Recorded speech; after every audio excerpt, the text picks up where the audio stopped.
Youths full frustrate ಆಗಿದ್ದಾರೆ. So job ಸಿಗ್ತಾ ಇಲ್ಲ. ಕಾಕ್ರೋಚ್ ಜನತಾ ಪಾರ್ಟಿ CJI ಅಥವಾ CJP ಜಿರಳೆಗಳು ಎಲ್ಲಿರುತ್ತೆ ಗಲೀಜು ಅಥವಾ ಕ್ಲೀನ್ನೆಸ್ ಇಲ್ದಲೇ ಇರೋ ಜಾಗದಲ್ಲಿ ಪದೇ ಅದು ಒಂದಿಷ್ಟು ಡೆವಲಪ್ ಆಗ್ತಾ ಹೋಗುತ್ತೆ. ಹಾಗಾದ್ರೆ ನಮ್ಮ ದೇಶದಲ್ಲಿ ಅಷ್ಟೊಂದು ಗಲೀಜ್ ಇದೆಯಾ? ಸಾಕಷ್ಟು ಮಿಲಿಯನ್ಸ್ ಫಾಲೋವರ್ಸ್ ಗಳನ್ನ ಈಗ ಆಲ್ರೆಡಿ ಪಡೆದಿದೆ. ವೆಬ್ಸೈಟ್ ಮತ್ತೆ ಟ್ವಿಟರ್ ಈಗ ಆಲ್ರೆಡಿ ಕಾಂಗ್ರೆಸ್ ಇದ್ರವರು ಅನ್ಸುತ್ತೆ, ಮೇ ಬಿ ಅವರು ಕೂಡ ಪಾಕಿಸ್ತಾನಕ್ಕೂ ಕೂಡ ಲಗ್ಗೆ ಇಡ್ತಾ ಇದೆ ಕಾಕ್ರೋಚ್ ಅಂತ ಹೇಳಿ ಒಂದು ಹೇಳಿದ್ರು.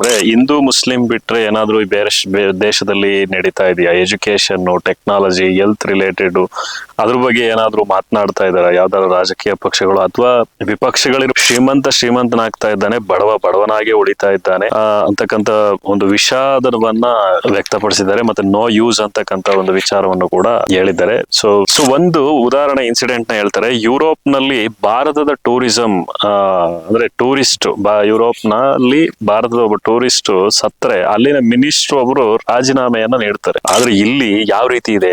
ನೀಟ್ ವಿದ್ಯಾರ್ಥಿಗಳು ಎಷ್ಟು ಜನ ಸತ್ತಿದ್ದಾರೆ, ಸೊ ಅದಕ್ಕೆ ಏನಾದ್ರೂ ಒಂದು ರೆಸ್ಪಾನ್ಸಿಬಿಲಿಟಿ ಇದೆಯಾ ಅಂತ ಹೇಳಿ ಅವತ್ತಿನ ಸಂದರ್ಶನದಲ್ಲಿ ಹೇಳಿದ್ರು. 2020ರಿಂದ 2023ರವರೆಗೆ ಆಮ್ ಆದ್ಮಿ ಪಾರ್ಟಿಯಲ್ಲಿ ನಾನು ಸಕ್ರಿಯವಾಗಿ ಇದ್ದೆ ಅಂತ ಹೇಳಿ ಕೂಡ ಅವರು ಹೇಳಿದ್ದಾರೆ. ನೇಪಾಳ ಮತ್ತು ಶ್ರೀಲಂಕಾಕ್ಕೆ ನಮ್ಮ ಭಾರತದ ಯುವ ಜನತೆಯನ್ನ ಅಥವಾ ನಮ್ಮ ಭಾರತದ ಜನತೆಯನ್ನ ಕಂಪೇರ್ ಮಾಡಬೇಡಿ.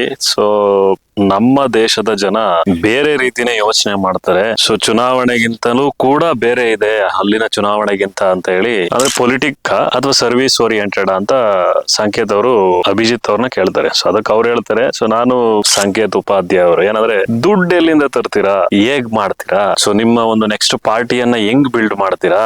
ಸೊ ಈ ಒಂದು ವಿಚಾರವನ್ನ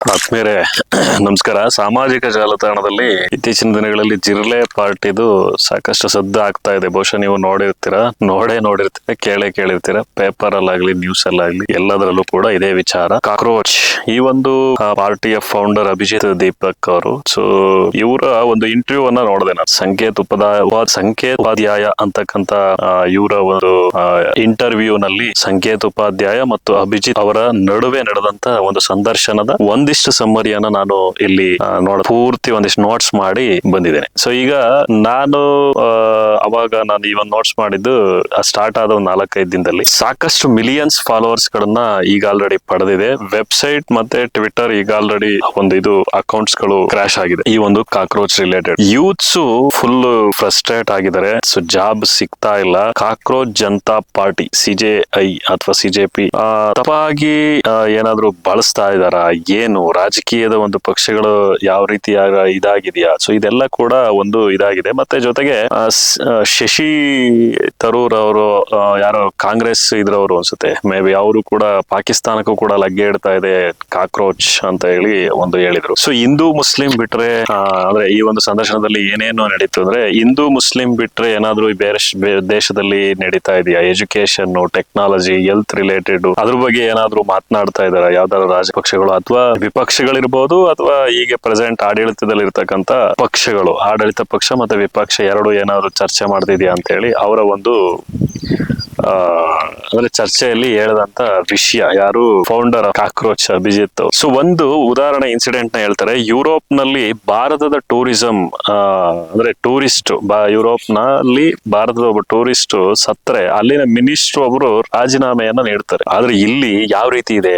ನೀಟ್ ವಿದ್ಯಾರ್ಥಿಗಳು ಎಷ್ಟು ಜನ ಸತ್ತಿದ್ದಾರೆ, ಸೊ ಅದಕ್ಕೆ ಏನಾದ್ರೂ ಒಂದು ರೆಸ್ಪಾನ್ಸಿಬಿಲಿಟಿ ಇದೆಯಾ ಅಂತ ಹೇಳಿ ಅವತ್ತಿನ ಸಂದರ್ಶನದಲ್ಲಿ ಹೇಳಿದ್ರು. 2020ರಿಂದ 2023ರವರೆಗೆ ಆಮ್ ಆದ್ಮಿ ಪಾರ್ಟಿಯಲ್ಲಿ ನಾನು ಸಕ್ರಿಯವಾಗಿ ಇದ್ದೆ ಅಂತ ಹೇಳಿ ಕೂಡ ಅವರು ಹೇಳಿದ್ದಾರೆ. ಅಭಿಜಿತ್ ಅವರು ಕಾಕ್ರೋಚ್ ನ ಒಂದು ಕ್ರಿಯೇಟರ್. ಸೊ ಅಭಿಜಿತ್ ಅವರು ಈಗ ಪ್ರೆಸೆಂಟ್ ವಾಸ ಇರ್ತಕ್ಕಂಥದ್ದು US ನಲ್ಲಿ 2 ವರ್ಷಗಳ ಕಾಲ ಆಗಿದೆ. ಈಗ ಹೋಗಿ ಅವರು ಆ ಒಂದು US ನಲ್ಲಿ ನೆಲೆಸಿ, ಜೊತೆಗೆ 10 ವರ್ಷದಿಂದ ನನಗೆ ಪೊಲಿಟಿಕ್ಸ್ ಬಗ್ಗೆ ತುಂಬಾನೇ ಇನ್ಫಾರ್ಮೇಶನ್ಸ್ ಇದೆ, ನನಗೆ ಒಂದಿಷ್ಟು ಮಾಹಿತಿಗಳನ್ನ ನಾನು ಕಲೆ ಹಾಕಿದ್ದೇನೆ ಅಂತ ಹೇಳಿ ಅವರು ಹೇಳಿದ್ದಾರೆ. ರಾಜಕಾರಣದಲ್ಲಿ ಗೆದ್ದ ಮೇಲೆ ಅವರು ಯಾವ ರೀತಿ ವಿಚಾರಗಳನ್ನ ಚರ್ಚಿಸ್ತಾರೆ, ಬಗೆಹರಿಸೋದ್ರ ಬಗ್ಗೆ ಏನಾದ್ರು ಯೋಚನೆ ಮಾಡ್ತಿದ್ದಾರಾ ಅಂತ ಹೇಳಿ ಅವರ ಒಂದು ಅಳಲನ್ನ ಕೂಡ ತೋಡ್ಕೊಂಡಿದ್ದಾರೆ. ಶ್ರೀಮಂತನಾಗ್ತಾ ಇದ್ದಾನೆ, ಬಡವನಾಗೆ ಉಳಿತಾ ಇದ್ದಾನೆ ಅಂತಕ್ಕಂತ ಒಂದು ವಿಷಾದವನ್ನ ವ್ಯಕ್ತಪಡಿಸಿದ್ದಾರೆ. ಮತ್ತೆ ನೋ ಯೂಸ್ ಅಂತಕ್ಕಂತ ಅಂತಕ್ಕಂತ ಒಂದು ವಿಚಾರವನ್ನು ಕೂಡ ಹೇಳಿದ್ದಾರೆ. ಸೊ ಒಂದು ವೆಬ್ಸೈಟ್ ಅಲ್ಲಿ ತುಂಬಾ ಕ್ಲಿಯರ್ ಆಗಿದೆ, ಒಂದು 5 ಅಂಶಗಳಿದೆ. ನೀವು ಬಹುಶಃ ನೋಡ್ಬೋದು, ನಾನು ಡಿಸ್ಪ್ಲೇ ಮಾಡ್ತೀನಿ ಏನೇನಿದೆ ಅಂತ ಹೇಳಿ, ನೀವು ನೋಡ್ಕೊಳ್ಳಿ. ಸೊ ಈಗ ಪೊಲಿಟಿಕಲ್ ಅಥವಾ ಸೋಷಿಯಲ್ ಸರ್ವಿಸ್ ಯಾರು ಹೊರಟಿದಾರ, ಏನೆಂದು ಅದರ ಒಂದು ಉತ್ತರ ಅಂತಕ್ಕಂತ ಒಂದು ವಿಚಾರವನ್ನ ಕೇಳಿದಾಗ, ಅಂದ್ರೆ ಪೊಲಿಟಿಕ್ ಅಥವಾ ಸರ್ವಿಸ್ ಓರಿಯೆಂಟೆಡ್ ಅಂತ ಸಂಕೇತ್ ಅವರು ಅಭಿಜಿತ್ ಅವ್ರನ್ನ ಕೇಳ್ತಾರೆ. ಸೊ ಅದಕ್ಕೆ ಅವ್ರು ಹೇಳ್ತಾರೆ, ಸೊ ನಾನು ಕಮ್ಯುನಿಟಿಯನ್ನ ಬಿಲ್ಡ್ ಮಾಡೋದಕ್ಕೆ ಹೊರಟಿದ್ದೀನಿ. ಸೊ ಅಂದ್ರೆ ಡಿಫ್ರೆಂಟ್ ಆಸ್ಪೆಕ್ಟ್ ಅಲ್ಲಿ, ಪೊಲಿಟಿಕಲ್ ಅಲ್ಲೂ ಇರುತ್ತೆ, ಎಕನಾಮಿಕ್ ಸ್ಟೇಟಸ್ ಅಲ್ಲಿ ಇರುತ್ತೆ, ಸೋಷಿಯಲ್ ಅಲ್ಲೂ ಇರುತ್ತೆ. ಈ ಒಂದು ವಿಚಾರಗಳನ್ನ ಅವರು ಕ್ಲಿಯರ್ ಕಟ್ ಆಗಿ ಹೇಳಿದ್ದಾರೆ. ಸೊ ಅಂದ್ರೆ ಅಂಡರ್ ದ ಕಾನ್ಸ್ಟಿಟ್ಯೂಷನ್ ನಲ್ಲಿ ನಾನು ರೆಸ್ಪೆಕ್ಟ್ ಮಾಡ್ತೀನಿ, ಅಂಡರ್ ಕಾನ್ಸ್ಟಿಟ್ಯೂಷನ್ ಅಲ್ಲೇ ಕೂಡ ಅದು ಇರುತ್ತೆ ಅಂತಕ್ಕಂತ ಒಂದು ವಿಚಾರವನ್ನ ಹೇಳಿದ್ದಾರೆ. ಅವರ ಒಂದು ಇದರಲ್ಲಿ ಇನ್ನೊಂದು ಮಾತನ್ನ ಹೇಳ್ತಾರೆ. ಸೊ ಇಂಟರ್ವ್ಯೂಲಿ ಏನಂದ್ರೆ, ನೇಪಾಳ ಮತ್ತು ಶ್ರೀಲಂಕಾಕ್ಕೆ ನಮ್ಮ ಭಾರತದ ಯುವ ಜನತೆಯನ್ನ ಅಥವಾ ನಮ್ಮ ಭಾರತದ ಜನತೆಯನ್ನ ಕಂಪೇರ್ ಮಾಡ್ಬಿಡಿ. ಸೊ ನಮ್ಮ ದೇಶದ ಜನ ಬೇರೆ ರೀತಿನೇ ಯೋಚನೆ ಮಾಡ್ತಾರೆ. ಸೊ ಚುನಾವಣೆಗಿಂತಲೂ ಕೂಡ ಬೇರೆ ಇದೆ ಅಲ್ಲಿನ ಚುನಾವಣೆಗಿಂತ ಅಂತ ಹೇಳಿ ಅವರ ಒಂದು ವಿಚಾರವನ್ನ ಸಂಕೇತ ಉಪಾಧ್ಯಾಯ ಅವರ ಮುಂದೆ ತಿಳಿಸ್ತಾರೆ. ಸೊ ಇನ್ನೊಂದು ಫೈನಲ್ ಒಂದು ಕ್ವಶನ್ ಕೇಳ್ತಾರೆ ಯಾರು ಸಂಕೇತ್ ಉಪಾಧ್ಯಾಯ ಅವರು, ಏನಂದ್ರೆ ದುಡ್ಡು ಎಲ್ಲಿಂದ ತರ್ತೀರಾ, ಹೇಗ್ ಮಾಡ್ತೀರಾ, ಸೊ ನಿಮ್ಮ ಒಂದು ನೆಕ್ಸ್ಟ್ ಪಾರ್ಟಿಯನ್ನ ಹೆಂಗ್ ಬಿಲ್ಡ್ ಮಾಡ್ತೀರಾ, ಸೊ ಈ ಒಂದು ವಿಚಾರವನ್ನ ಕೇಳ್ತಾರೆ. ಸೊ ಅದಕ್ಕೆ ಅವ್ರು ಹೇಳ್ತಾರೆ, ದುಡ್ಡೇ ಬೇಕಾಗಿಲ್ಲ ಸರ್, ದುಡ್ಡಿನ ಅವಶ್ಯಕತೆನೇ ಇಲ್ಲ, ನಾನು ನಿದ್ದೆ ಮಾಡಿ 2-3 ದಿನ ಆಯ್ತು, ಜಸ್ಟ್ ಬೇಕಾಗಿರೋದು ಕನೆಕ್ಟಿವಿಟಿ ಅಷ್ಟೇನೆ, ಒಂದು ಪಾಸಿಟಿವ್ ವೈಬ್ ಕನೆಕ್ಟ್ ಆಗೋದಕ್ಕೆ ಇನ್ನೇನ್ ಬೇಕು, ಮಾಹಿತಿನ ಕನೆಕ್ಟ್ ಆದ್ರೆ ಸಾಕು, ಬೇರೆ ಇನ್ನೇನ್ ಬೇಕಾಗಿದೆ. ಸೊ ಈ ವಿಚಾರಗಳನ್ನ ಅವರು ಅಲ್ಲಿ ತಿಳಿಸ್ತಕ್ಕಂಥದ್ದು. ಈಗ ಲಾಸ್ಟ್ ಇನ್ನೊಂದು ಚೆನ್ನಾಗಿ ಕನ್ಕ್ಲೂಡಿಂಗ್ ಇದರಲ್ಲಿ ಅವರು ಚೆನ್ನಾಗಿ ಕನ್ಕ್ಲೂಡ್ ಅನ್ನು ಕೂಡ ಯಾರು ಅಭಿಜಿತ್ ಅವರು ಜಿರಳೆಗಳ ಬಗ್ಗೆ, ಈಗ ಅಂದ್ರೆ ಸಿಜೆ ಅವರು ಹೇಳಿದ್ದಕ್ಕೆ ಅದೊಂದು ವಿಚಾರಕ್ಕೆ ಒಂದು ಪಕ್ಷ ಉಟ್ಕೊಳ್ಳುತ್ತೆ, ಇದೆಲ್ಲ ಆಯ್ತು. ಸೊ ಅವ್ರು ಏನ್ ಹೇಳ್ತಾರೆ ಅಭಿಜಿತ್ ಅವರು, ಸರಿ ಸರ್ ಆಯ್ತು, ಜಿರಳೆಗಳು ಎಲ್ಲಿರುತ್ತೆ, ಗಲೀಜು ಅಥವಾ ಕ್ಲೀನ್ನೆಸ್ ಇಲ್ದಲೇ ಇರೋ ಜಾಗದಲ್ಲಿ ಪದೇ ಅದು ಒಂದಿಷ್ಟು ಡೆವಲಪ್ ಆಗ್ತಾ ಹೋಗುತ್ತೆ. ಹಾಗಾದ್ರೆ ನಮ್ಮ ದೇಶದಲ್ಲಿ ಅಷ್ಟೊಂದು ಗಲೀಜ್ ಇದೆಯಾ, ಅಷ್ಟೊಂದು ಇದೆಯಾ ಅನ್ನೋ ಭಾವನೆಯನ್ನ ಅವರು ವ್ಯಕ್ತಪಡಿಸ್ತಾರೆ. ಸೊ ಟೋಟಲ್ ಓವರ್ ಆಲ್ ನೇನ್ ಹೇಳೋದಕ್ ಬಂದೆ, ಈ ಒಂದು ಇಂಟರ್ವ್ಯೂನ ಸಮ್ಮರಿಯನ್ನ ನಾನು ಹೇಳ್ತಾ ಇದ್ದೆ, ಅಂದ್ರೆ ಈ ತರ ಇದೆ, ಹಿಂಗಿದೆ ಅಂತ ಹೇಳಿ. ಅಂದ್ರೆ ಸಂಕೇತ್ ಉಪಾಧ್ಯಾಯ ಅವರ ಮತ್ತೆ ಅಭಿಜಿತ್ ಅವರ ನಡುವೆ ನಡೆದಂತ ಒಂದಿಷ್ಟು ವಿಚಾರಗಳಿದು. ಅಂದ್ರೆ ಇಲ್ಲಿನ ಯುವಜನತೆ ಫ್ರಸ್ಟ್ರೇಷನ್ ನಲ್ಲಿರೋದು, ಜಾಬ್ ಇದು, ದುಡ್ಡು ಇರ್ತಕ್ಕಂಥವ್ರೇ ದುಡ್ಡು ಮಾಡ್ತಾ ಇರ್ತಕ್ಕಂಥದ್ದು, ಅಥವಾ ಶ್ರೀಮಂತರೇ ರಾಜಕೀಯಕ್ಕೆ ಬರ್ತಾ ಇರ್ತಕ್ಕಂಥದ್ದು, ಬಡವರಿಗೆ ಅವಕಾಶ ಸಿಗ್ದಲೇ ಇರ್ತಕ್ಕಂಥದ್ದು, ಇಲ್ಲಿರೋ ಟ್ಯಾಲೆಂಟ್ಸ್ ಔಟ್ ಸೈಡ್ ಹೋಗಿ ಬೇರೆ ಬೇರೆ ಇದರಲ್ಲಿ ಸಿಇಒಗಳು ಒಳ್ಳೊಳ್ಳೆ ಉದ್ಯಮಗಳನ್ನ ಮಾಡ್ತಾ ಇರ್ತಕ್ಕಂಥದ್ದು. ಸೊ ಎಲ್ಲಾ ವಿಚಾರಗಳ ಬಗ್ಗೆನೂ ಸಂಕ್ಷಿಪ್ತವಾಗಿ ಅವ್ರು ಚರ್ಚೆ ಮಾಡ್ತಾರೆ. ಸೊ ಜೊತೆಗೆ ಇಲ್ಲಿನ ಪ್ರೆಸೆಂಟ್ ಸಿನಾರಿಯೋಗಳ ಬಗ್ಗೆ ಅವರು ಡಿಸ್ಕಸ್ ಮಾಡ್ತಾರೆ. ಅವ್ರು 2 ವರ್ಷಗಳ ಕಾಲ ಆಯ್ತು US ಹೋಗಿದ್ದೆ ಅಂತ ಹೇಳ್ತಾರೆ. ಆಮೇಲೆ ಇನ್ನೊಂದು 10 ವರ್ಷಗಳ ಕಾಲ ನಾನು ಪೊಲಿಟಿಕ್ಸ್ ರಿಲೇಟೆಡ್ ನನಗೆ ಗೊತ್ತಿದೆ ಅಂತಾನು ಕೂಡ ಹೇಳ್ತಾರೆ. ನೇಪಾಳ ಶ್ರೀಲಂಕಾ ತರ ಎಲೆಕ್ಷನ್ಸ್ ಆಗ್ಲಿ, ಬೇರೆ ಬೇರೆ ಅಲ್ಲಿನ ಜನತೆಯ ಮೈಂಡ್ ಸೆಟ್ ಆಗ್ಲಿ, ಇಲ್ಲಿನ ಜನತೆಯ ಮೈಂಡ್ ಸೆಟ್ ಆಗ್ಲಿ, ಇಟ್ಸ್ ಟೋಟಲ್ ಡಿಫ್ರೆಂಟ್ ಅಂತ ಹೇಳ್ತಾರೆ. ಆದ್ರೆ ಫೈನಲಿ ಇನ್ನೇನ್ ಹೇಳ್ತಾರೆ ಅವರು, ಸಂಕೇತ್ ಉಪಾಧ್ಯಾಯ ಅವರು ದುಡ್ಡು ಬೇಡದ ಪಕ್ಷ ನಡೆಸೋದಕ್ಕೆ ಅಥವಾ ಪಾರ್ಟಿ ಕಟ್ಟೋದಕ್ಕೆ ಅಂತಾರೆ. ಖಂಡಿತ ಬೇಡ, ಕಮ್ಯುನಿಟಿ ನಾನು ಬಿಲ್ಡ್ ಮಾಡಕ್ ಬಂದಿದ್ದೀನಿ.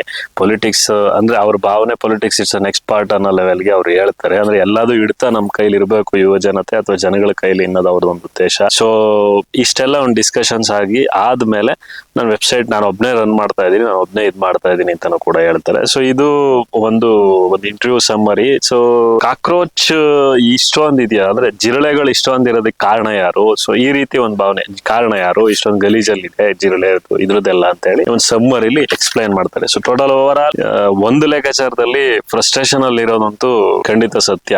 ಸೊ ಉಳ್ಳವರು ಶಿವಾಲಯ ಮಾಡುವವರು ನಾನೇನು ಮಾಡಲಿ ಬಡವನಯ್ಯನು, ಬಸವಣ್ಣನವ್ರದ್ದು ಏನು ವಚನ ಇದೆಯಲ್ಲ ಆ ತರ. ಸೊ ಈ ಒಂದು ಸಮ್ಮರಿ ಇಷ್ಟ ಆಗಿತ್ತು, ನಿಮ್ಗೆ ಏನ್ ಅನಿಸುತ್ತೆ ಖಂಡಿತ ಕಾಮೆಂಟ್ ಮಾಡಿ. ಸೊ ಒಳ್ಳೆ ರೀತಿಯಾಗಿ ಒಂದಿಷ್ಟು ಸದೃಢ ಸಮಾಜವನ್ನ ಕಟ್ಟೋಣ ಅಂತಕ್ಕಂಥದ್ದು ನನ್ನ ಉದ್ದೇಶ. ಕಾಕ್ರೋಚ್ ಏನು ಒಂದು ಕಾನ್ಸೆಪ್ಟ್ ಇದೆ, ಅದಕ್ಕಿಂತಲೂ ಒಂದಿಷ್ಟು ಸ್ಟೆಪ್ ಮೂವ್ ಆಗಿ ಆಲ್ರೆಡಿ UPP ಉತ್ತಮ ಪ್ರಜಾಕೀಯ ಪಕ್ಷ ಆಲ್ರೆಡಿ ಸ್ಥಾಪನೆ ಆಗಿದೆ. ಅದು ಉಪೇಂದ್ರ ಅವರ ಪಕ್ಷನೋ ಜನಗಳ ಪಕ್ಷನೋ ಇದೆಲ್ಲ ರಿಲೇಟೆಡ್ ನಾನು ಆಲ್ರೆಡಿ ಡಿಸ್ಕಸ್ ಮಾಡಿದ್ದೀನಿ. So complete information it's available in our channel. ಖಂಡಿತ ನೋಡಿ, ಸಬ್ಸ್ಕ್ರೈಬ್ ಮಾಡಿ, ಫಾಲೋ ಮಾಡಿ, ವಿಷಯಗಳನ್ನ ಹಂಚಿಕೊಳ್ಳೋಣ. ನಮಸ್ಕಾರ.